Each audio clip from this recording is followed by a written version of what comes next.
The morning Caspian ward found his neighbor asleep on his lap. He thought for one brief, impossible second that life had finally forgiven him. Sunlight was pouring through the wide windows of the small neighborhood cafe, turning the dust in the air into floating gold. Outside, cars rolled softly past the curb, a dog barked somewhere near the bakery, and the world kept moving as if nothing extraordinary had happened. But inside that quiet corner booth, Caspian sat perfectly still with one hand hovering above Noor Elian's shoulder, afraid that even breathing too loudly might break the fragile peace resting against him. She had fallen asleep in the middle of crying, and just before sleep took her, with tears still shining on her face and her head heavy against his knee, she whispered, "You still owe me a real date. If you believe in kindness, second chances, and the quiet people who love without asking for anything back, please like this video, comment your thoughts, share it with someone who needs hope today, and subscribe to Silent Dad Stories." Caspian had lived next door to Noor for almost 8 months, but for most of that time, she had been nothing more than the woman with tired eyes and careful smiles. She lived in apartment 4B with too many plants on her balcony, a bicycle she never rode, and a habit of leaving early every morning in soft cardigans and flat shoes. Caspian lived in 4A with his 7-year-old daughter, Mira, a wall full of unpaid memories, and a silence that had settled into his home after his wife walked away 2 years earlier. He worked from home repairing old watches for collectors, a job that suited him because broken things did not ask questions. They simply waited for patient hands. Noor first truly entered his life on a bright Tuesday morning when Mira missed the school bus. Caspian had burned toast, spilled coffee on a repair order, and discovered that his daughter had hidden one shoe because she did not want to go to school after a classmate laughed at her reading. He was kneeling in the hallway, trying to tie one sneaker while holding a lunchbox under his arm, when Noor opened her door with a travel mug in hand. She did not ask too many questions. She only looked at Mira's wet eyes, crouched down, and told her that brave girls sometimes go to school with shaky hearts. Then she offered to drive them. That morning should have been ordinary, but it became the first small stitch in a torn life.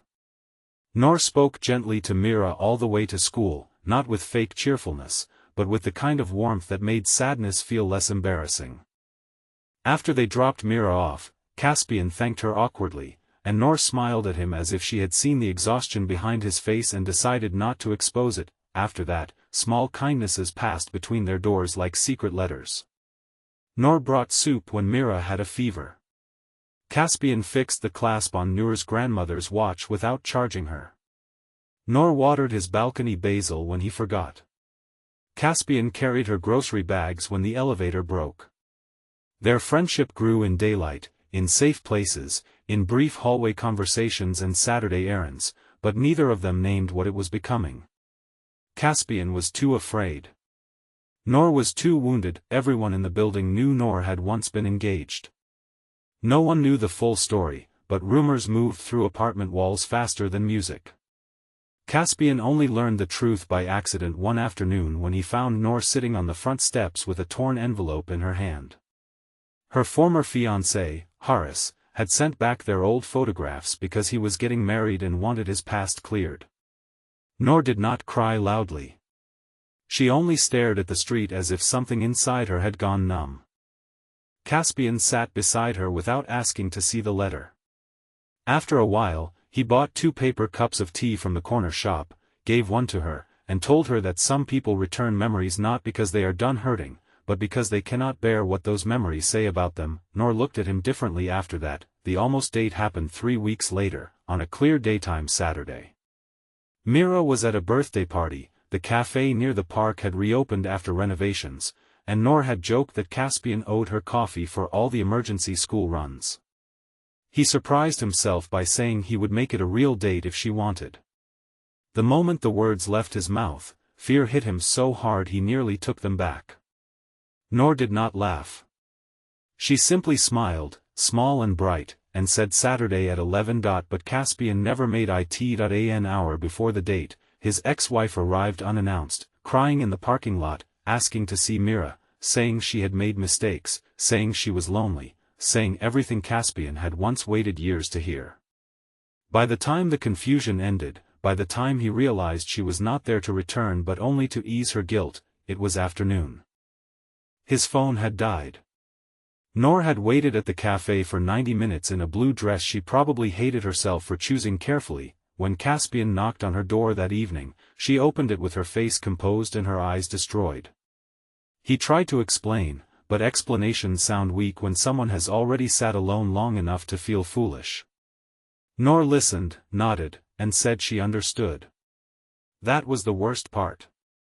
She understood so politely that Caspian knew he had hurt her exactly where she was still healing. For 2 weeks after that, they became neighbors again. Nothing more. Noor still smiled at Mira. She still said good morning.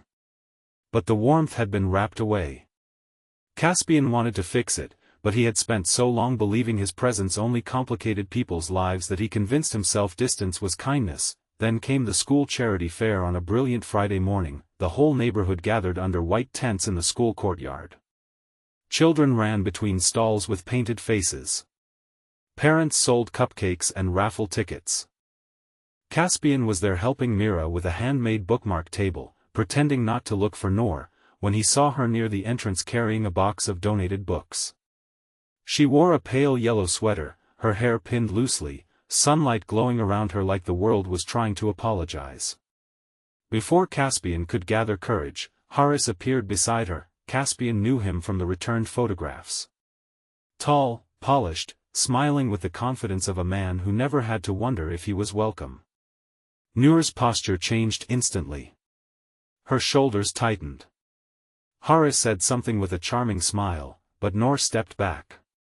Caspian could not hear the words, but he saw her face lose color. Mira saw it too. Before Caspian could move, his daughter walked straight to Noor, slipped her small hand into hers, and said loudly that Miss Noor was helping them sell bookmarks. Noor looked down, startled, and then her eyes softened with gratitude. Caspian arrived a moment later, placing himself calmly between Noor and the man from her past. Horace glanced at him, then at Mira, then smiled as if the situation amused him. He asked if Noor had already found a replacement family. The words landed like a slap. Caspian felt anger rise, but Noor squeezed Mira's hand, and that tiny gesture stopped him from becoming the kind of man anger wanted him to be. He only told Horace that the book stall needed space, and people who brought pain were blocking the light. Horace laughed once, but the watching parents, the teachers, and even the children made his confidence shrink. He left with his pride still dressed neatly, but his cruelty exposed. Noor held herself together until the fair ended. She helped Mira sell every bookmark. She smiled for photographs. She thanked teachers. She waved at parents. But when the crowd thinned and the morning stretched toward afternoon, Caspian found her behind the old library building, sitting on a low bench with her hands trembling in her lap. This time, he did not make the mistake of staying distant. He sat beside her, not too close, and told her he was sorry. Not only for the missed date, not only for Horace, but for making her feel like waiting for him had been a mistake. Noor tried to answer, but her voice broke. She said she was tired of being the woman people came back to only when they needed forgiveness. She was tired of being understanding. She was tired of standing in public places pretending not to bleed. Caspian listened until every word had a place to land, then he told her the truth he had been too ashamed to say. That when his ex-wife arrived that day, he had not felt love return. He had felt panic. He had felt the old wound open. He had felt afraid that if he chose happiness, something would punish him for it. He told Noor he had wanted that date more than he knew how to admit. He told her he had kept the cafe receipt from the coffee he bought after finding the table empty, because it reminded him of the moment he realized fear had cost him someone gentle. Noor looked at him then, really looked at him, and the anger in her eyes slowly became grief. They walked to the cafe together after the fair, not as a grand romantic gesture, but because Mira insisted that everyone who survived a school fundraiser deserved pancakes. The cafe was bright and busy, filled with late breakfast noise and sunlight. Mira sat beside Noor, showing her the coins they had raised. Caspian watched the two of them laugh over syrup, and something in his chest loosened painfully. It looked like a family, but he did not let himself think that too loudly. After Mira's friend's mother picked her up for an afternoon play date, Caspian and Noor remained in the corner booth. For the first time, there was no hallway, no excuse, no child needing attention, no broken watch between them. Only two people with history sitting in daylight, trying to decide if they were brave enough to begin again. Noor spoke first. She admitted she had almost moved apartments after the missed date because she was embarrassed by how much it hurt. Caspian admitted he had almost asked her 3 times to try again but stopped himself because he thought apologies were useless without proof. Noor said proof was not always dramatic. Sometimes proof was staying when things became uncomfortable. Sometimes proof was telling the truth before the other person had to beg for it. The conversation lasted so long that the lunch crowd came and went.